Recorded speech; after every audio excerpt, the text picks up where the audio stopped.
died of cancer of the kidneys.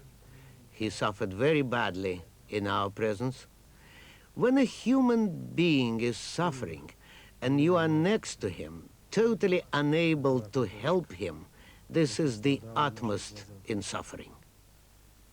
This is the layout of Perm 36-1. The prisoners are kept in 9 cells, each measuring 12 feet by 9. There are 6 punishment cells, unheated in the Russian winter. And there's 1 small shower room with only cold water. The authorities can extend a prisoner's sentence by up to 5 years for violating camp regulations, though under Mr. Gorbachev this has become much less prevalent. But Petro Ruban, for instance, was arrested in 1976 and sentenced to 6 years, and yet he won't be released from Perm 36-1 until 1998, if then. Lev Lukyanenko should be one of the first to be freed from the camp in 1992. He's 60 now and has heart disease. В нашей зоне еще сидит человек 15. Some 15 inmates still remain, mainly people of advanced age. Keeping them there makes no sense at all. They don't represent a real threat to the state. Leonid Borodin has high hopes of Mr. Gorbachev and Glasnost. But while the impression nowadays is that only criminals are held in Soviet labor camps, the fact is that in camps like Perm 36-1, writers and intellectuals are still serving long sentences. John Simpson. Thousands of Ukrainian Christians all over our region have begun their traditional Christmas Eve suppers after fasting for 5 weeks. They're 13 days behind the rest of us because they adhere to the old Julian calendar. In the Ukraine, the Soviet authorities suppress their faith, but here they're free to follow their traditions and to think of their distant loved ones. Clarence Mitchell has been to join in the celebrations.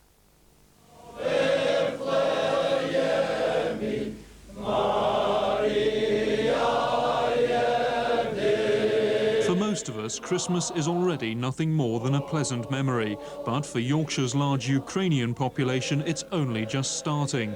Tonight is their Christmas Eve, and these celebrations are particularly special, as it's 1,000 years since Christianity first came to the Ukraine. It's suppressed in the Soviet Union, but in Keighley, 3 generations have come together for their traditional Christmas Eve supper. І всю нашу Україну. Христос родився.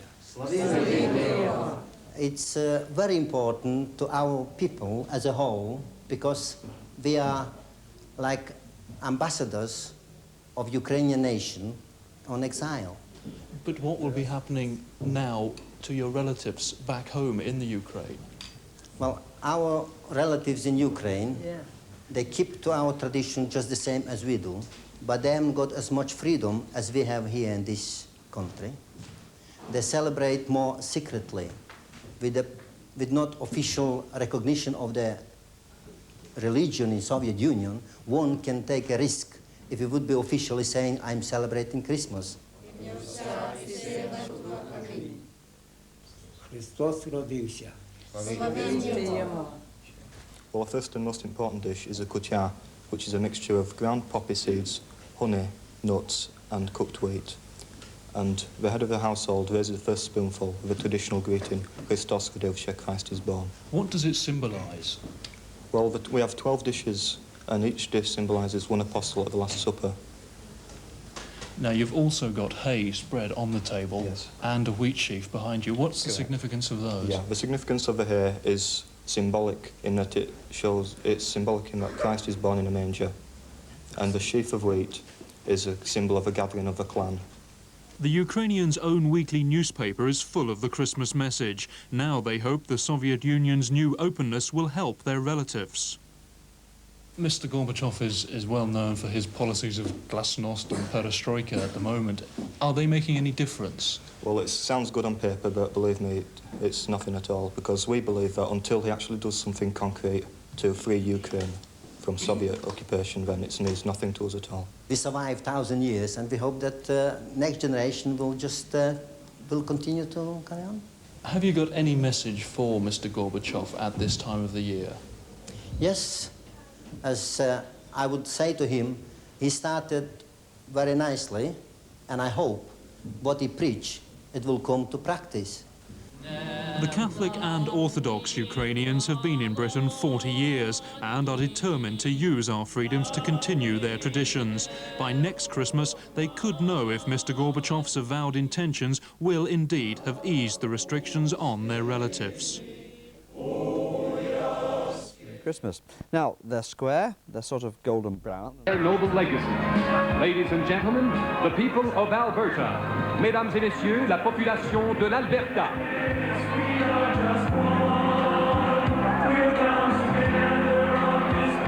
And in the province of Alberta, a population of 2.3 million, there are no fewer than immigrants from 39 nations, from most of the countries of Europe, from Central America, from China, Japan, and more recently from Vietnam.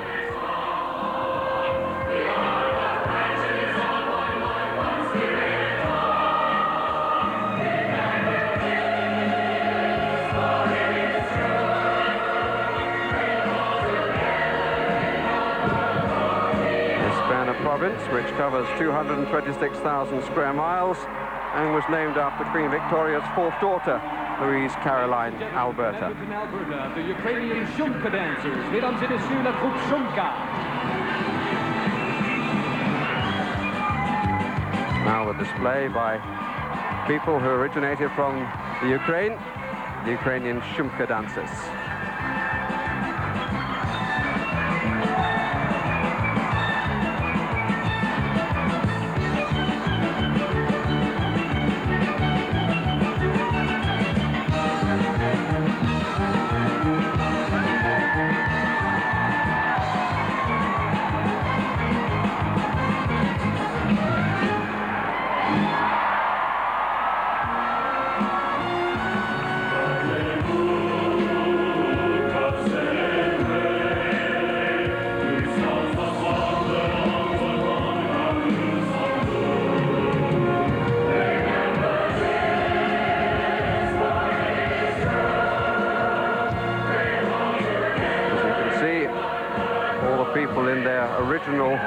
Costumes of the lands from which they came, and the welcome here in Calgary in many languages.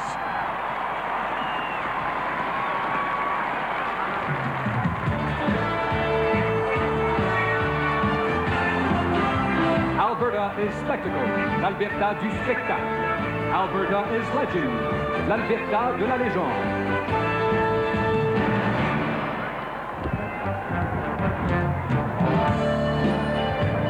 As they say, for something rather different. Most fascinating and mysterious legends is the legend of the dinosaur.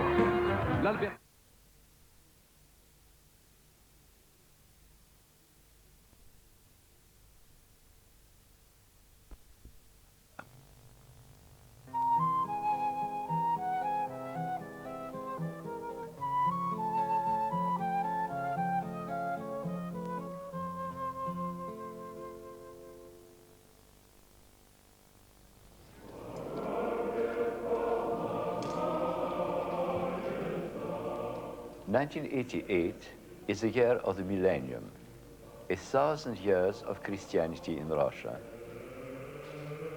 For 1,000 years, our country has become the realm of God in Christ.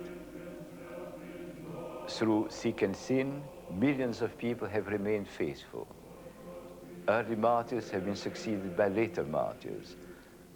Russian church music has been born. Great saints have been the glory of this church. And so one can recognize one period after the other of the history of Christianity in your own country and feel that you are part of a long, powerful stream of spiritual and of historical life.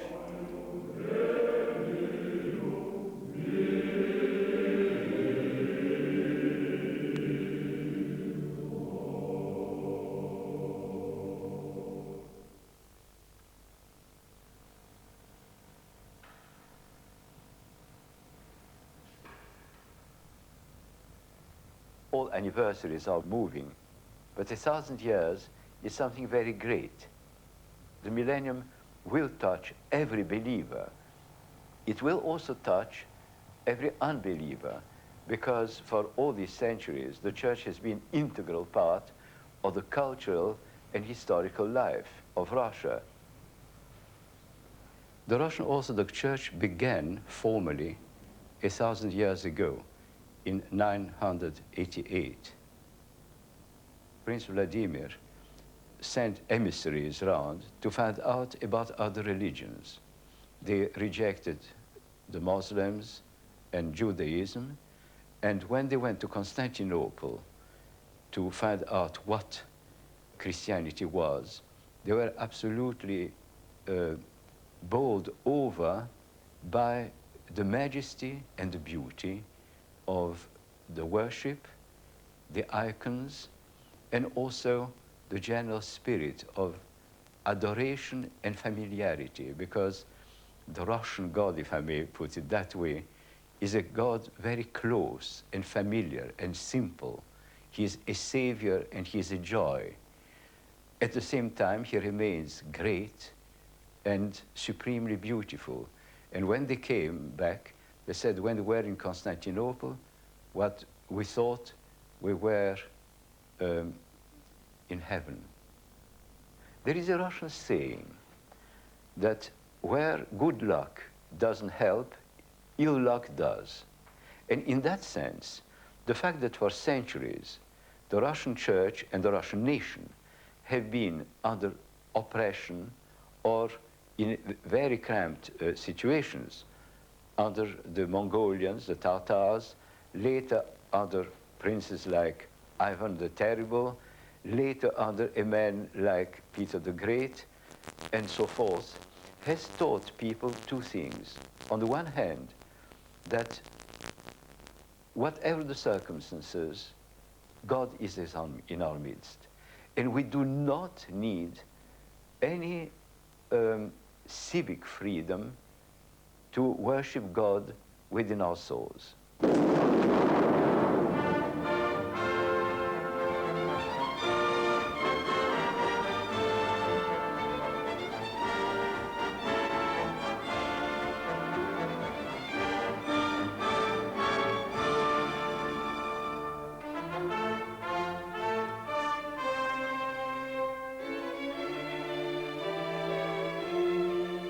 In the beginning of the revolution, as the church had been an established church, it was identified with the regime that was being destroyed.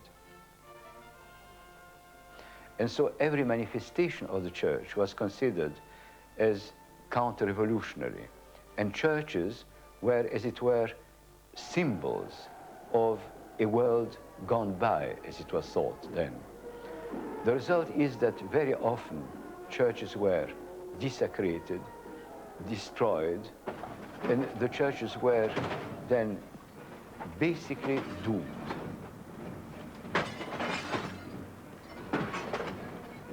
It happens usually with violence, because the people did not want it. The churches were either erased or burnt down when the people were not there. At times, people filled the churches and were forcibly expelled. They defended the churches and they were treated abominably.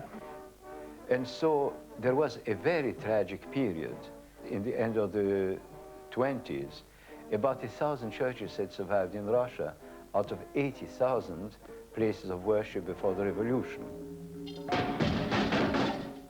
Some of the churches were left because they were great memorials. Very soon, Lenin edicted a decree protecting the historical heritage, not the churches as churches, but the churches as monuments, icons, and other things. And that slowed down the process. And then things developed in the way in which things developed in Eastern Europe. Things happen even when they are not supposed to happen. So churches survived because there was goodwill locally, or because local authorities were too lazy to destroy what could be left and perhaps used one day. And so after this very brutal and violent period, there came a period of equilibrium when nothing was gained, but nothing more was lost. The situation of the church under Lenin and Stalin had been that of a persecuted body. The war played a certain role in changing the situation because Stalin needed the goodwill of the whole nation. He could not possibly alienate all believers and have them hope for deliverance at the hands of the Germans.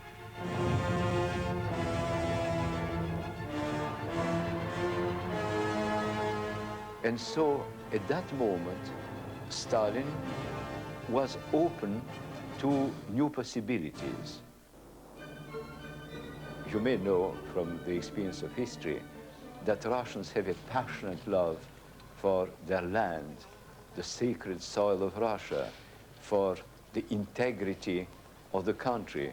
And when the war came and the German invasion happened on the Feast of All Russian Saints, which was taken by the believers as an omen that victory will be won, then the Patriarch made a call to all believers to gather all their strengths and to fight for the salvation of the country. And that, of course, created a new situation between believer and unbeliever. They fought on the same front. The church collected as much money as was possible. It collected enough money to arm a whole unit of tanks. It was called the Dmitry Donskoy tank unit. And they fought together. And you know, when people fight side by side, they discover one another in a way in which one may not discover each other in times of peace.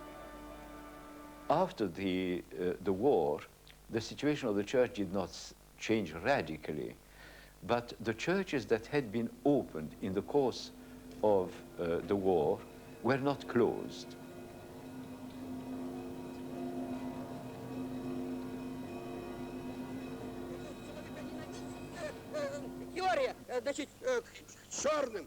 Another tragedy occurred in the time of Khrushchev, who was very violently opposed to the church, and out of about 24,000 churches, he managed to close more than 14,000. Nowadays, there are about 7,500 churches, and the wonderful thing that has occurred in the last decade, probably, or perhaps a little bit more, is that old churches could be reopened and new churches built. When we think of this very complex period, which begins with the First World War and the Revolution, I think a number of changes have taken place. For one thing, it is no longer the bishops and the clergy who carry all the responsibility for the church. The church has become the complex of believers and their clergy. And if the church has survived, it is because the believers have stood for it. Thousands of believers have accepted to be sent to concentration camps, to lose their jobs, to be deprived of parental rights, but have not renounced Christ. So that it is the mass of the people who have taken responsibility for the existence and the survival of the church. The churches that do exist are very full. And in a way, it has got also an advantage, because to be a very few in a very big building is at times more depressing than being squashed by the thousand in a building that could not hold all the crowd that wishes to be there.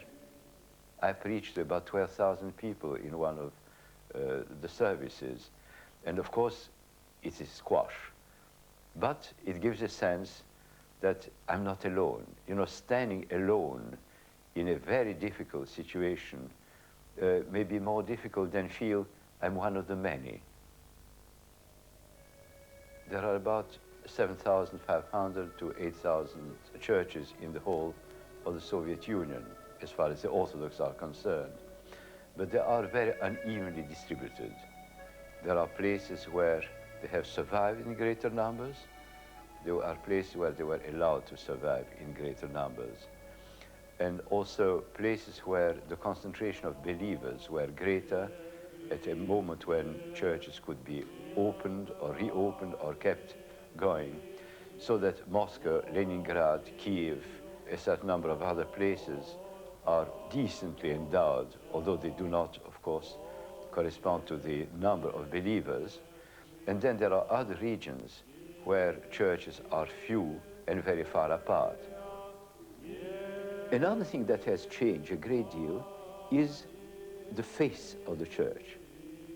In order to be a believer who acquired his faith before the revolution, you must be in your 90s. Because it's not boys and girls of 15 or 16 who can survive 70 years of anti-religious propaganda. So that it's only very old people who have kept the faith which they possessed before the revolution. Which means that if we can say that there are an average of 50 million believers who go to church regularly in Russia, it means that practically the 50 million believers have discovered their faith and taken the risk of possessing it while they were born after the revolution and brought up in a militant atheistic society. I remember the case of a man saying to me, "What do you do to our children to capture them? My wife is an atheist, I'm an atheist. We brought up our little boy as an atheist." And one day, his mother said to the boy, "Look, the weather is ghastly. You can't go and play in the street. The circus is open only at 3 o'clock. I'll take you to a place which is even more funny than circus." And she took him to a church. The little boy stood the whole service, and you know, a Russian service in Russia is a long exercise, much longer than what we have here. And the next Sunday, at 9 o'clock, he was dressed with coat and cap. And the mother said, "Where are you going? Aren't you going to church?" And the mother said, "But we have been there last week. What's the matter with you?" Oh, she said, "I never was so happy and peaceful then as when I was there." So the father said to me, "What is it? Is it incantation? Is it drug? Is it what?" And when I said, "Well, it is God," he said, "Can't be, because there is no such thing as God." But yet the boy had perceived something which perhaps in years he will call God. He had perceived an experience of beauty, of peace, of inner serenity, which he had not known elsewhere and otherwise.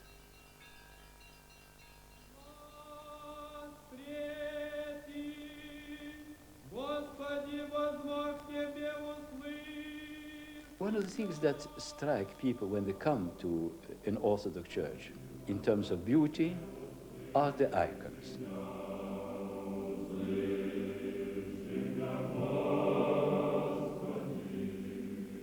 For us, an icon is, for one thing, a theological statement.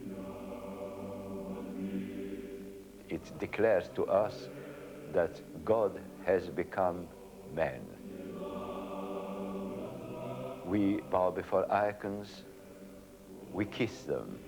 It's not worship in the sense in which one worships God, but it's an act of both of veneration and of tenderness. And you could understand that very well if you think of the way in which you would treat the photograph of someone whom you love dearly. You would look at it, and it's not the photograph you see, it's a person. You would kiss it if you are young and in love. And obviously it's not the sheet of paper you are kissing. You are sending your kiss to the person you love. An icon is a window that opens up onto eternity, onto the things unseen. Apart from the icons, the worship is expressed in its liturgy, which includes or is carried, supported by the singing.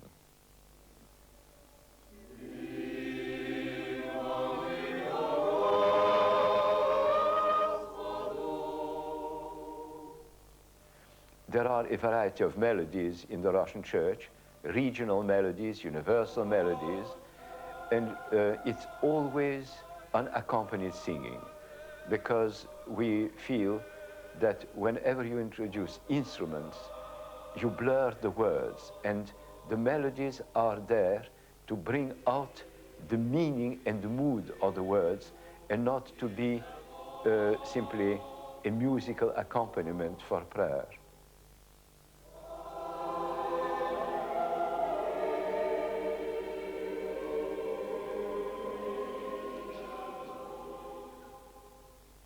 The situation today, as far as risk is concerned, of course, is not the same as it was under Stalin or under Khrushchev or his immediate successors.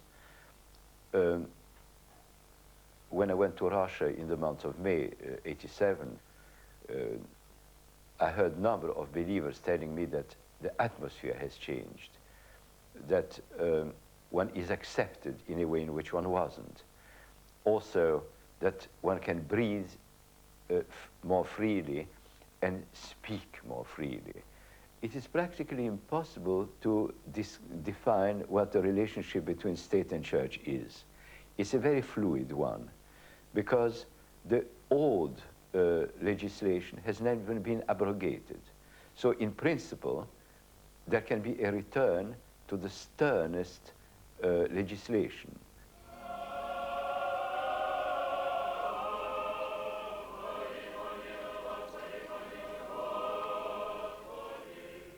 Another feature which is very striking now is that a church which before the revolution was mainly a church of lower classes, peasant, workmen, and middle class, has become to a very great extent filled more and more with intellectuals.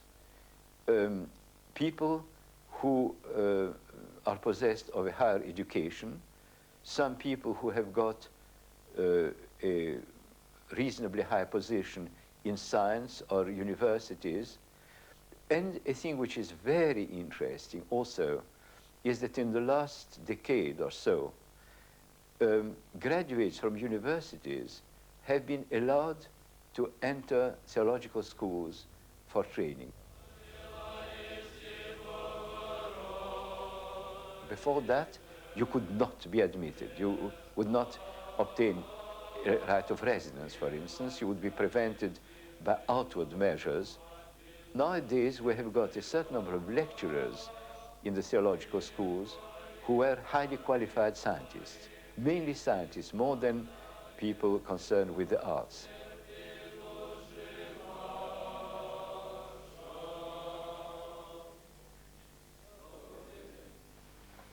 At various periods, the students were viewed in a variety of ways.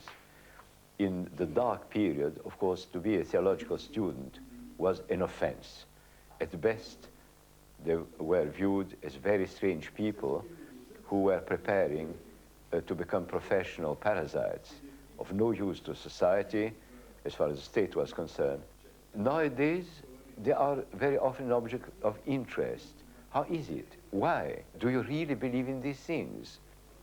I remember having met a man on the train who asked me how it was that I had become a priest. Haven't you ever been at secondary school? I said, well, I happen to have been at secondary school, even at university. Oh, what have you done at university? I said, I graduated in science and I'm a medical doctor. But then, what is wrong with you? Have you got mental trouble? I said, no, not that I know of.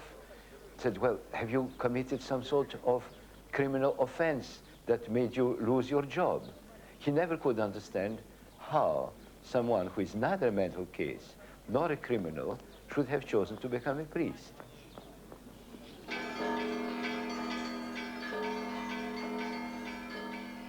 Very often, the church is accused that we have not made of the world the kingdom of God. We claim to have a message, but it's a message in words. We stand judged and condemned to a very great extent. And I think in that sense, when Christ says that the judgment of God will begin with the church, it's something that has begun in Russia, has happened we were told you spoke and you did not transfigure the world, although you spoke of transfiguration, resurrection, change, and so on. And now we have got to face the consequences of it. I think one can see the keeping of the millennium by church and state in different ways. A pessimist will always say, oh well, this is simply cosmetic, this is a piece of propaganda. An optimist will say the contrary. In fact, in history, things are always much more complex than this. 1,000 years of Christianity in Russia is an event for the nation and the succeeding states which cannot be forgotten as such. You cannot erase 1,000 years of Christianity, even if you want to see in the future Russian as an atheist state. It is part of one's life in the same way in which one's childhood or one's adolescence is part of the life of a grown-up. What will happen next is never known.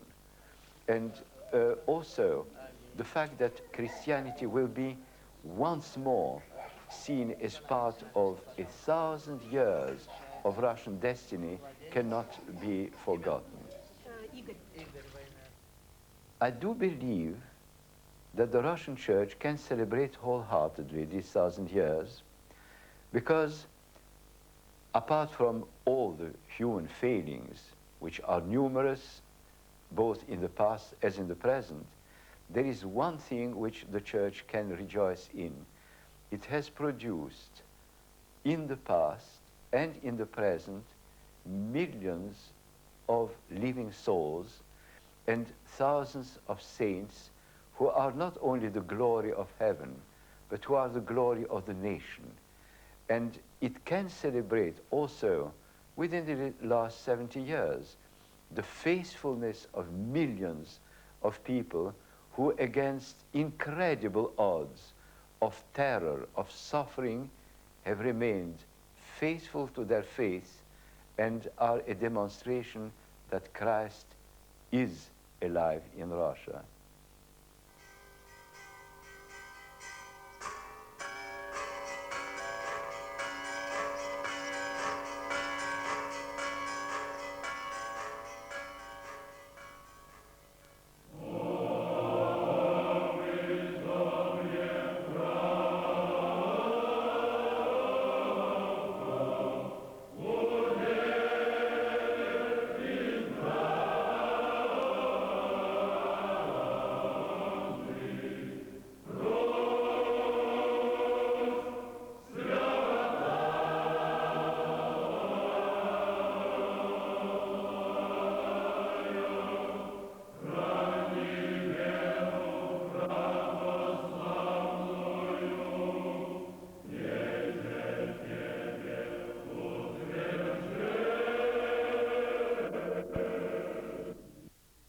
Parliament in Belgrade. Tonight, continuing his tour, he's in Slovenia, traditionally one of Yugoslavia's more liberally minded regions. Good speaker though he undoubtedly is, Mr. Gorbachev has a tendency to concentrate on vague long-term perspectives and avoid specifics, or even southern Germany. Slovenia is the richest and most independent part of Yugoslavia, and it has glasnost in quantities even he might not approve of. Radio student at the University of Ljubljana is just about the most radical voice in Yugoslavia. It criticizes everything: compulsory military service, the sale of Yugoslav arms to the Third World, and the communist system itself. At this moment it's possible to talk, and that means this place of freedom is wilder and wilder. Their elders don't know what to do about it. The editor of the youth magazine Mladina may be prosecuted here for accusing the defense minister of abusing his powers. But Radio Student keeps on going. Mr. Gorbachev is bound to want to know here what it's like when glasnost is really given its head. This is John Simpson for the 9 o'clock news in Ljubljana. Victims of the ethnic unrest in the southern Soviet Republic of Azerbaijan have given their first detailed account of what happened. They're Armenians caught up in the dispute over Nagorno-Karabakh. It's part of Azerbaijan, but the population are mostly Armenians who want to be united with their own homeland in Soviet Armenia. Pictures of their protest in Stepanakert have now reached the West in an amateur video acquired by the French television channel TF1. This homemade video was shot in the capital of Nagorno-Karabakh, which lies at the heart of the ethnic disturbances in the south, and it shows graphically the scale of the problem which the Soviet leadership is trying to contain.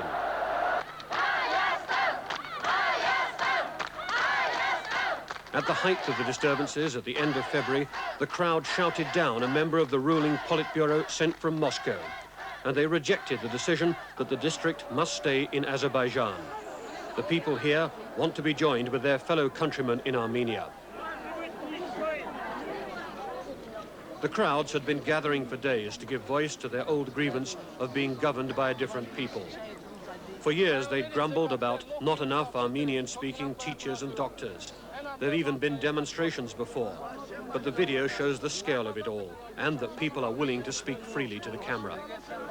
С народом вместе, конечно, очень радуюсь, когда мы хотим свою Нагорный Карабах объединиться в город Ереван, армянской стены. There's evidence, too, of the backlash from Azerbaijanis.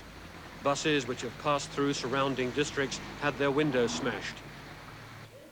In the hospitals were other Armenians who'd been beaten up in the racial clashes.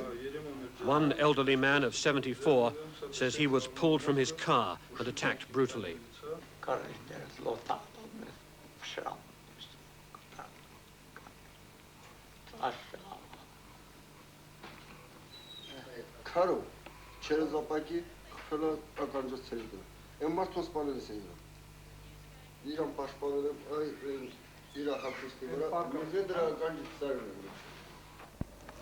Pickets were set up to guard the edge of the town and to warn people leaving the district that they were facing danger.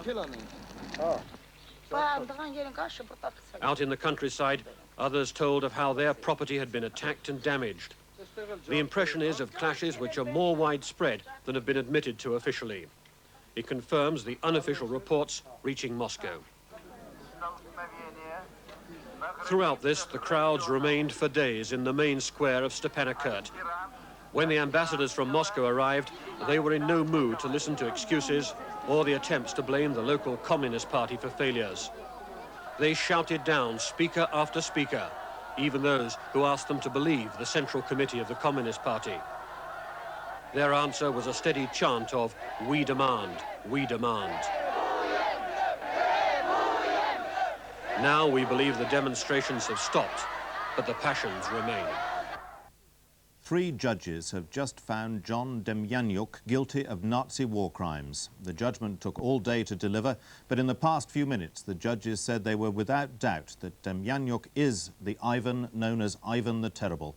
They said he was the gas chamber operator responsible for the deaths of thousands of Jews at the Treblinka concentration camp. Over 400 people, including members of Demjanjuk's family, were in court, but Demjanjuk himself did not appear. He said he was suffering from back pain. Sentence has not yet been passed, but one option open to the court is the death sentence. While spectators were queuing for a seat in the theatre where the Israelis have staged this elaborate show trial, the central character was showing a considerable reluctance to put in an appearance. Round the back of the building, Demjanjuk's guards at first tried gentle persuasion to get him out of the prison van, and when that failed, the groaning, moaning prisoner, complaining he was ill, was unceremoniously carried into the building.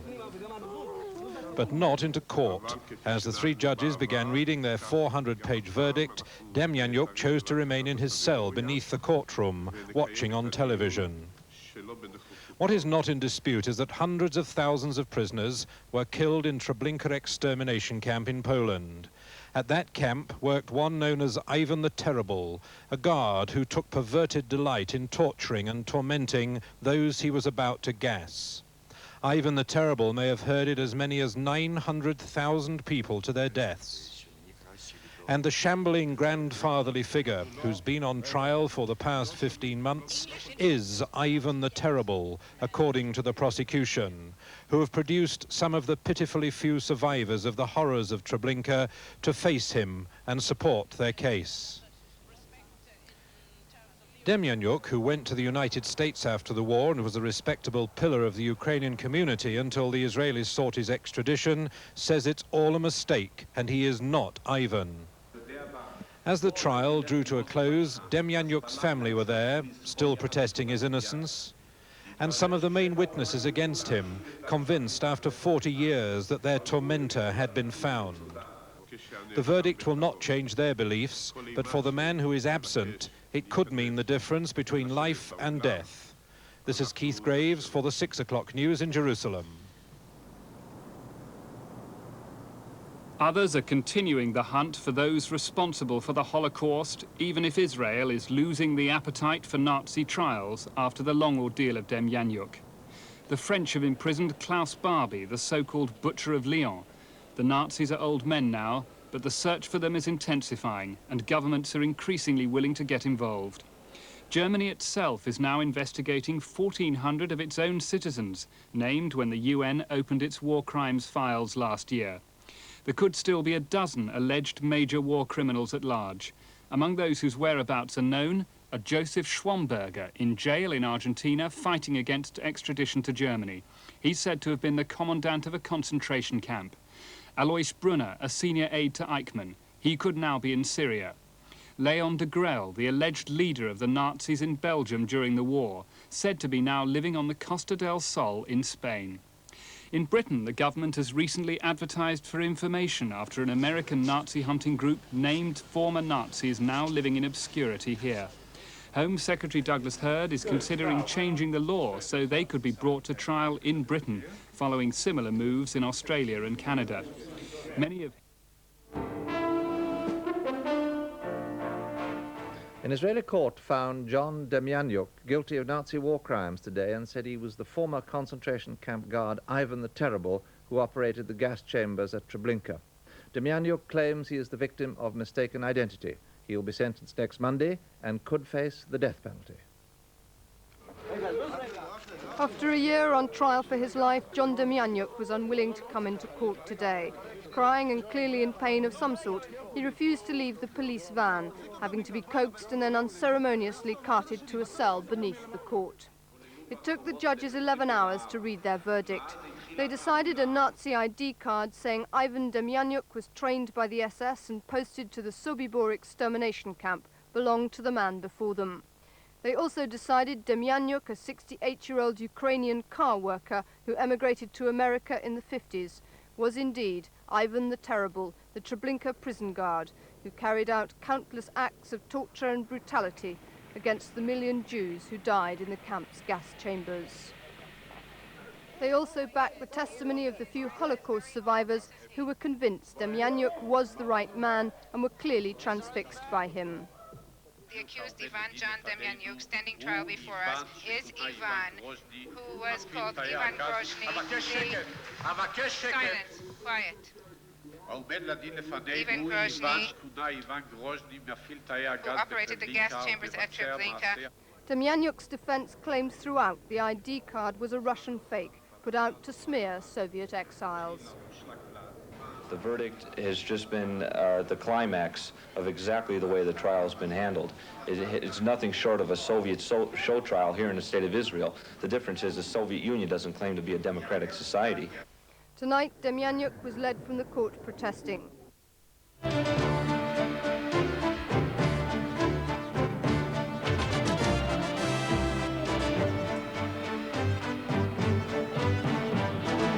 The 6 o'clock news from the BBC with Nicholas Witchell and Michael Smart.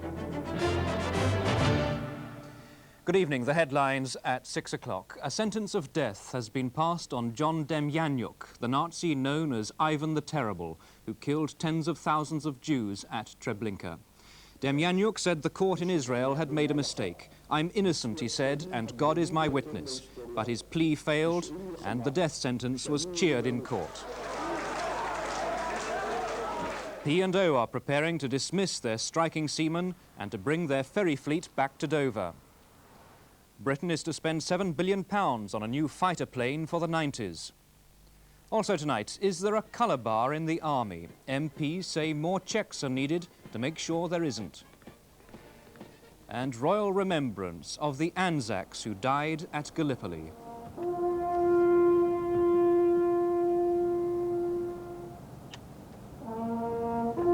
At the going down of the sun and in the morning, we will remember them. 43 years after the world found out about the final solution, a man who, it is said, herded tens of thousands of Jews into the gas chambers has himself been sentenced to death. He is John Demjanjuk, the man whom the Israelis have identified as Ivan the Terrible, the most notorious guard in the biggest of the Nazi extermination camps, Treblinka. It's said that Demjanjuk operated the gas chambers where 800,000 Jewish people perished. This morning in Jerusalem, for only the second time in its history, the State of Israel handed down the death penalty. The last time the prisoner was Adolf Eichmann. Today, a judge told John Demjanjuk, most crimes in the world can be forgiven, yours cannot. In the public gallery, people cheered. In the dock, Demjanjuk shook his head. Earlier, he'd told the court there was a cruel hangman, but that hangman was not I. His lawyer said that time would show he was innocent. The judges, though, said there was no doubt. Israel's Supreme Court will now consider an appeal. From Jerusalem, Keith Graves. The man convicted of crimes against humanity on a scale seldom seen in history arrived to hear of his fate in a wheelchair. He was, he said, feeling unwell. Ivan the Terrible was no faceless bureaucrat giving orders. He personally humiliated and brutalized hundreds of thousands of people before herding them into the gas chambers. He, according to the few who saw Ivan the Terrible and survived to give evidence nearly half a century later, took sadistic pleasure in his task. He, the court had decided, was John Demjanjuk. For what the prosecutor described as most heinous acts, committed with his very own hands, killing with unspeakable brutality, he demanded of the three judges the sentence of death upon John Demjanjuk. The 68-year-old Ukrainian, who says he is not Ivan the Terrible, made one final plea before the judges retired to consider their sentence. 3 times he told them in his native tongue, as God was his judge, he was innocent. Я є невинний, невинний і невинний. The judges had ruled that death was not mandatory, but 3 hours later came their verdict. He served as an arch henchman who, with his very own hands, killed tens of thousands, humiliated, degraded, victimized, and brutalized, persecuted innocent human beings zealously. It is for this reason that we sentence him for the aforementioned crimes, the punishment of death as stipulated.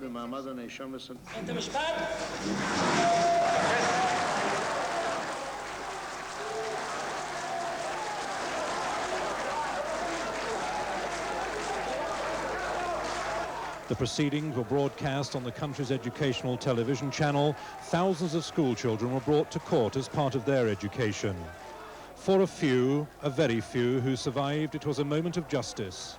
For others, like Demjanjuk's son, who believes in his father's innocence, the man in the dock had himself become a victim. It's judicial murder! Judicial murder, he called it. An appeal is automatic. If that is rejected, only presidential clemency stands between Demjanjuk and the gallows. He would be only the second man to be legally executed in Israel's history. The first was Nazi leader Adolf Eichmann 26 years ago. With memories dimming and accused and victims growing fewer, John Demjanjuk, who still protests his innocence.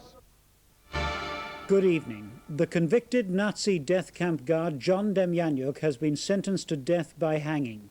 An Israeli court had earlier found him guilty of the World War II killings of tens of thousands of Jews at Treblinka, the Nazis' biggest extermination camp.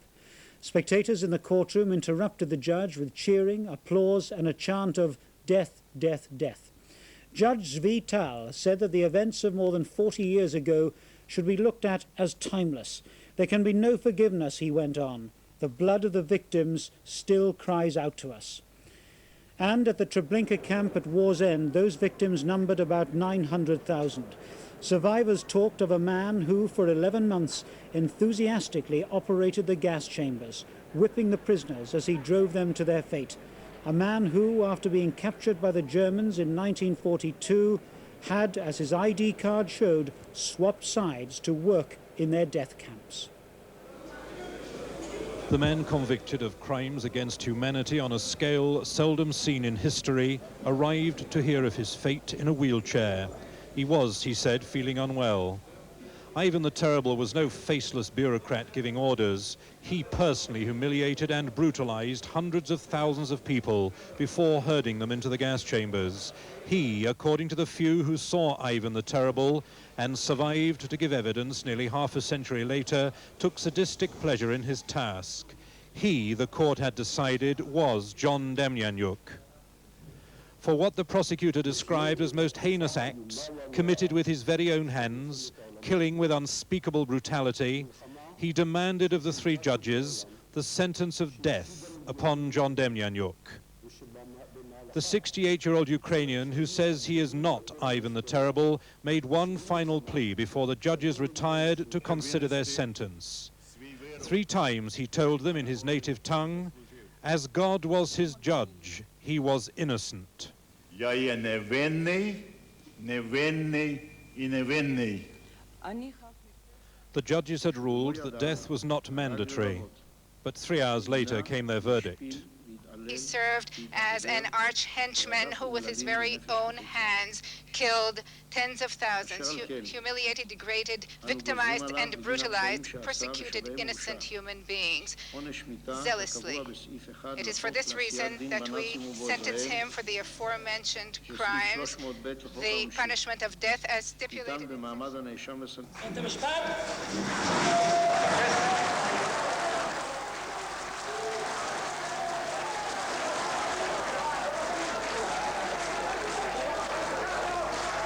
The proceedings were broadcast on the country's educational television channel.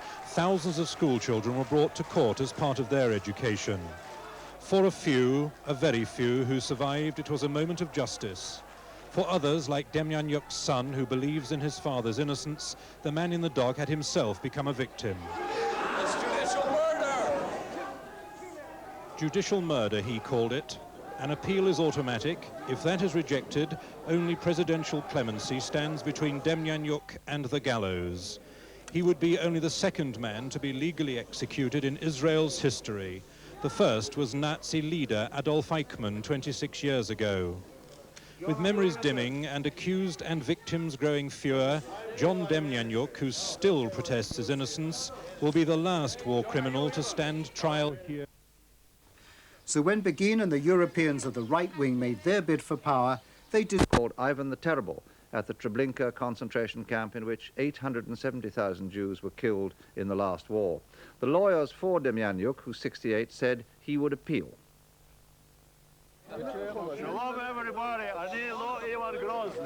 John Demjanjuk began the day loudly protesting his innocence.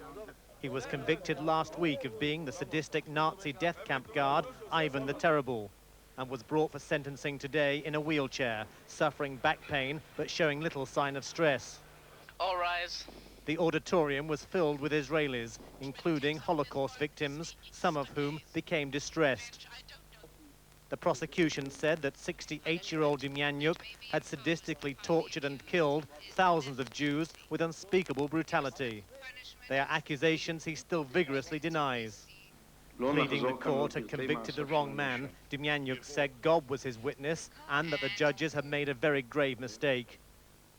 An observant Christian, he repeatedly crossed himself in preparation for the decision. We sentence him for the aforementioned crimes, the punishment of death as stipulated in Section 1 of the Nazi and Nazi collaborators law. The courtroom burst into uproar with applause for the sentence. The judges said that the blood of the death camp victims still cries out. Demjanjuk's son was led to the condemned man's cell and said there will be an appeal, which is mandatory under Israeli law. It amounts to nothing less than a judicial murder, ordering a judicial murder of an innocent man. His father is only the second person ever to face the death penalty in Israel. I'm an innocent man. The Nazi war criminal Adolf Eichmann was hanged in 1962. The appeal will take many months, and only then can John Demjanjuk be certain of his fate. Brent Sadler, News at 10, Jerusalem. Here, the government is split tonight. Destroy Stalin's legacy, but also to discredit his opponents who are resisting his reforms by revealing the truth about the system they defend. Some reformers go even further and are calling for Soviet society to be completely rebuilt. The point is that we have been constructing a new society, a new edifice for the last 70 years. And at the end of those 70 years, we have become aware that the house we built is badly adapted for living in. Not only is it not comfortable or cozy, it is often bad or intolerable to live in. So, we have decided that the house has to be completely reconstructed. On the outskirts of Moscow is Stalin's path to economic achievement. But it's the Soviet economy which is now most in need of reform. Stalin built an industrial base that could serve a war economy, or later send men into space.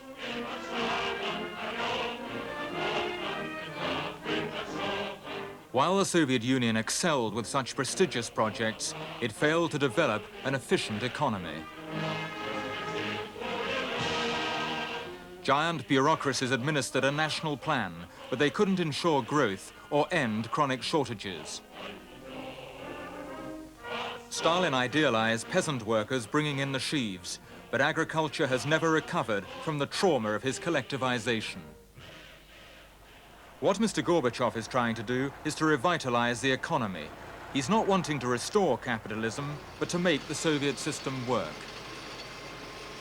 Farmers like these in the Ukraine, the area once devastated under Stalin, are being encouraged to join cooperatives. The idea is to give them incentives by allowing them to keep some of the profits. These piglets on a Ukrainian farm have been bred by one of the new cooperatives.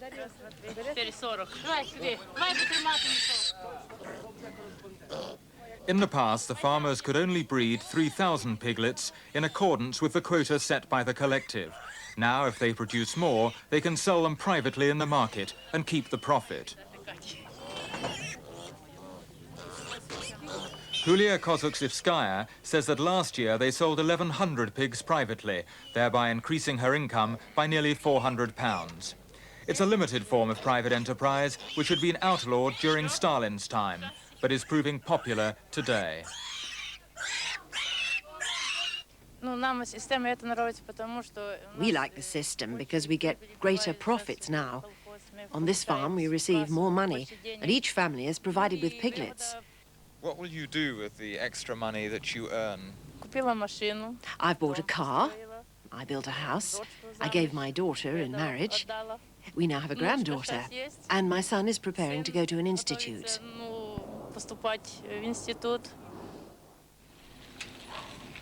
The reforms are so far on a small scale, but they've already encountered resistance.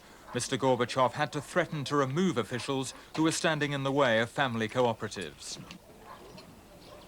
The farmers' newfound independence is in any case of a limited kind.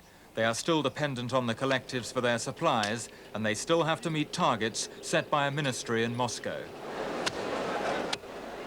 In the private markets, which sell produce from the new cooperatives, there's plenty of food, but at a price most people can't afford. Meat is £8 a kilo and apples £7.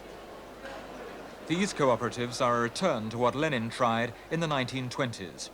Mr. Gorbachev has said that he's counting on them to help solve the food situation in the country. The problem at the moment is that there are so few private cooperatives that there's no pressure to lower the prices. So, although production is up, it's not earning Mr. Gorbachev any political credit. In the state stores where most people shop, there's been little improvement. The counters give the appearance of a wartime economy. Although the prices here are subsidized and half those in the private markets, choice is limited and availability uncertain.